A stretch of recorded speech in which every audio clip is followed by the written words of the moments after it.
Hello नमस्कार सत श्री अकाल, केम छो, अस्सलाम वालेकुम, आदाब दोस्तों। मैं हूं राहुल झा और आज हमारे साथ है, जैसा कि कल आपको वीडियो में मैंने आपको बताया था कि आराम नगर हम लोग जा रहे हैं और आराम नगर में ही मेरे एक फ्रेंड मिले हैं जो संजीव भाई के भी फ्रेंड हैं। और आइए उनसे बात करते हैं। वो भी काफ़ी सारे सीरियल और फिल्म में एज एन एक्टर काम किए हैं। तो आपका बहुत बहुत धन्यवाद हमारे चैनल में। सबसे पहले आप अपना नाम बताएं। मेरा नाम विजय कौशिक है। विजय कौशिक, हाँ जी। आप क्या करते हैं, कैसे, मतलब आज आराम नगर में आप अचानक कैसे मिले, क्या? आज मैं ऑडिशन देने के लिए आया था मुकेश छाबड़ा के पास जी। तो फिर मुझे यहाँ पे संदीप भाई मिल गए जी। आप मिल गए जी। तो फिर अभी आपके साथ यहाँ पे आ गया मैं।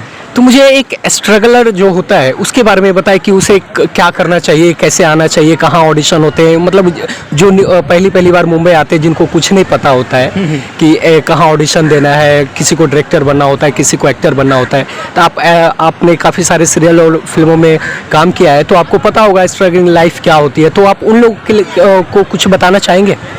कुछ एक्टर्स आते हैं जो थिएटर से आते हैं, जिनको थिएटर में सब कुछ पता चल जाता है, कहाँ पे ऑडिशन होता है, कहाँ पे क्या होता है। लेकिन कुछ एक्टर आते हैं जो डायरेक्ट घर से आते हैं, कहीं पे कोई ट्रेनिंग नहीं लेते, तो उनको फर्स्टली आना चाहिए आराम नगर। आराम नगर उनको रहना है तो अंधेरी में कहीं पे भी रह सकते हैं, जहाँ पे जितना वो दे पाएँ, जितना पैसा दे पाएँ, जितना भी स्पेंड कर पाएँ अपने ऊपर, उस हिसाब से मुंबई में रह सकते हैं। आराम नगर में बहुत से प्रोडक्शन हाउस हैं, कास्टिंग एजेंसी हैं, जहाँ पे चाहें वो ऑडिशन दे सकते हैं, लेकिन मेन आराम नगर है। ओके। और अगर आपको और अच्छे प्रोडक्शन में अगर ऑडिशन देना है तो आप नेट पे सर्च करें। तो आप मेरे को एक बात बताएं, जब आराम नगर आते हैं तो आराम नगर में बिना कोई कांटेक्ट के कैसे हम जाएंगे? मतलब डायरेक्ट जा सकते हैं क्या?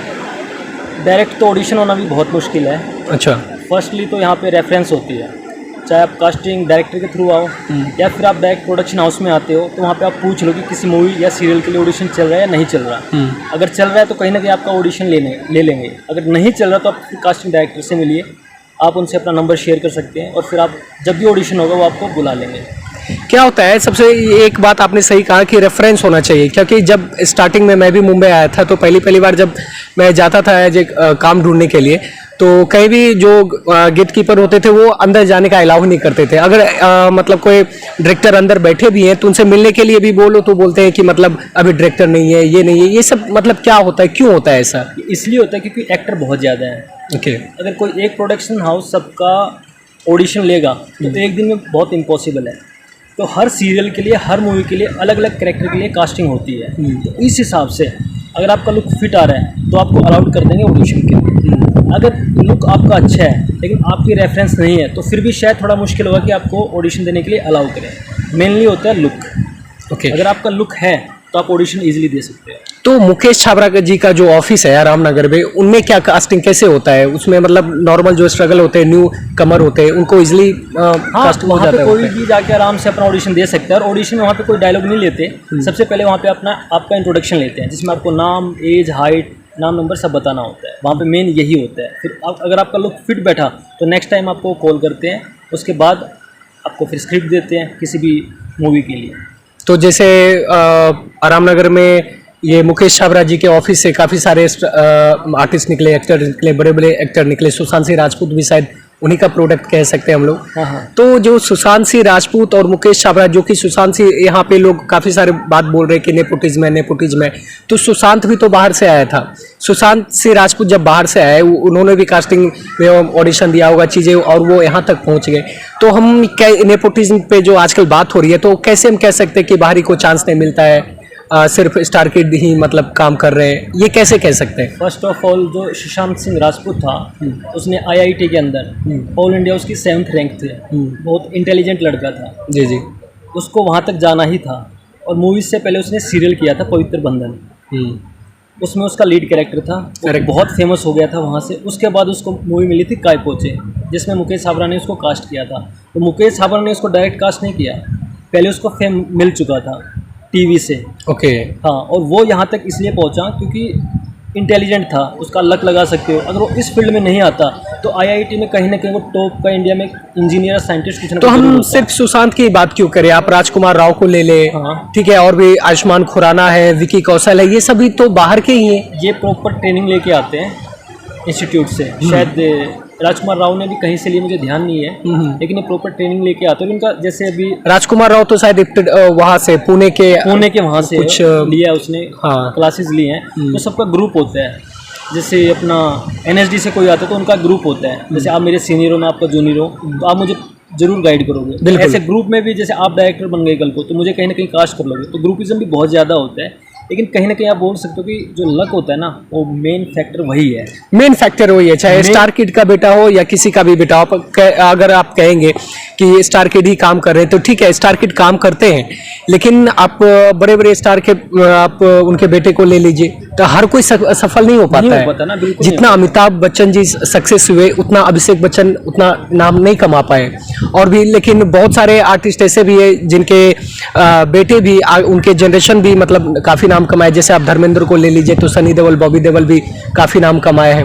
लेकिन तो मेरा कहने का मतलब सिर्फ ये है कि नेपोटिज्म के बारे में जो हम लोग बातें करते हैं, चीज़ें करते हैं, ये कहीं हद तक ठीक है, लेकिन इसका ये मतलब नहीं कि पूरा बॉलीवुड में ही नेपोटिज्म है, क्योंकि बाहरी को भी चांस मिलता है। मैं भी बाहर से हूँ, मुझे भी अगर कोई मतलब मेरा भी कोई मतलब बैकग्राउंड फिल्मी लाइन से नहीं है, लेकिन फिर भी मैंने as a assistant director join किया और अभी एसोसिएट कर रहा हूँ फिल्में और टीवी सीरियल में, तो बाहरी को भी मौका मिलता है। तो हम ये नहीं बोलना चाहिए कि मतलब सिर्फ नेपोटिज्म ही होता है। क्या बोलते हैं आप इस पे? जो नेपोटिज्म है ना, मेरे फादर CRPF में हैं, तो मुझे CRPF के लिए सब कुछ पता हुआ, कैसे जाते, कैसे ट्रेनिंग होती है मिलिट्री, क्या कुछ होता है, कैसे एग्जाम होता है, मुझे सब पता रहता है। कहीं ना कहीं मेरे फादर भी हेल्प करेंगे मेरी कि आप इजीली जा सकते हो। लेकिन कोई किसान का बेटा है या कोई भी है बाहर से, जो उसको पता करना पड़ेगा क्या फिजिकल होता है, कैसे टेस्ट देना पड़ता है, उसके लिए थोड़ी डिफिकल्टीज होंगी।